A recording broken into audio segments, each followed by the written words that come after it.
Hi guys and welcome back. So today I'm going to be showing you how to make this chocolate sticky toffee pudding. Let's begin. To start on the recipe, you'll want to grab your bowl of chopped dates and sultanas and add in the bicarb. Then add in enough boiling water to cover the fruit completely and set aside until you need it later on. To start on the cake, you'll want to grab yourself a mixing bowl, and into the mixing bowl place your light brown sugar along with your butter and beat the two together until they're combined. They won't go light and fluffy as the ratio of butter to sugar is completely off, so you're just looking for them to be combined.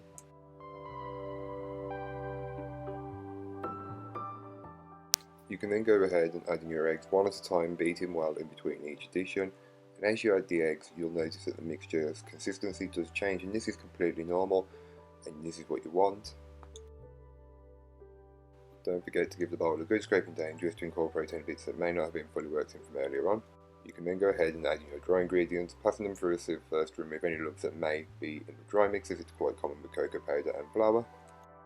You can then go ahead and start to mix the dry ingredients in on a low speed, working your way to a medium speed, but just mix until it's almost fully combined. You can then go ahead and give the bowl a good scraping down just to incorporate any bits that may not have been fully worked in from earlier on, and then you can add your chopped dates and sultanas and just mix them in on a low speed to start with, working up to a medium until they are fully incorporated and fairly distributed throughout the cake batter. You can then go ahead and give the bowl another quick scraping down just to incorporate any bits that may not have been fully worked in. Grab yourself a square 8-inch cake tin which has been lined with parchment and transfer the cake batter into it. Then spread it out to get as level as possible. Don't worry if it's not perfect, there will be bumps from the fruit which is in the mixture. If you are interested in making this, all the baking times, temperatures, weights and measurements will be on the blog post which will be linked down below, so don't forget to check that out if you're interested. So here is the cake once it's fully baked and almost fully cooled. You can then cut it up into portions. I got 9 from this, but feel free to make it more or less to suit you.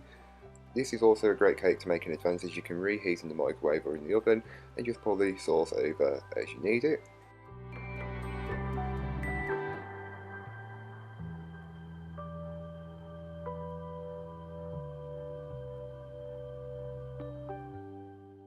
To make the caramel sauce, place all of your ingredients into a large saucepan and mix them together once they start to melt.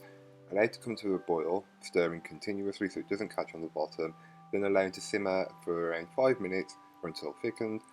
Then you can add in some salt if you wanted to make it salted caramel, and then just stir that in, and then take it off the heat and you can use it straight away. Make sure your cake is hot and pour the caramel directly over the cake. Use as much or as little as you would like.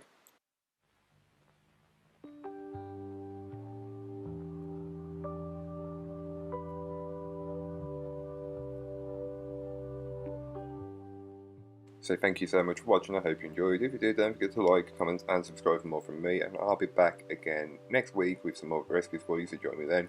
But in the meanwhile, don't forget to check out the description, there'll be a link to this recipe, a link to my blog, and links to all of my social media, so don't forget to go and check me out over on there. But that's all for this week, I hope you enjoyed. Bye guys.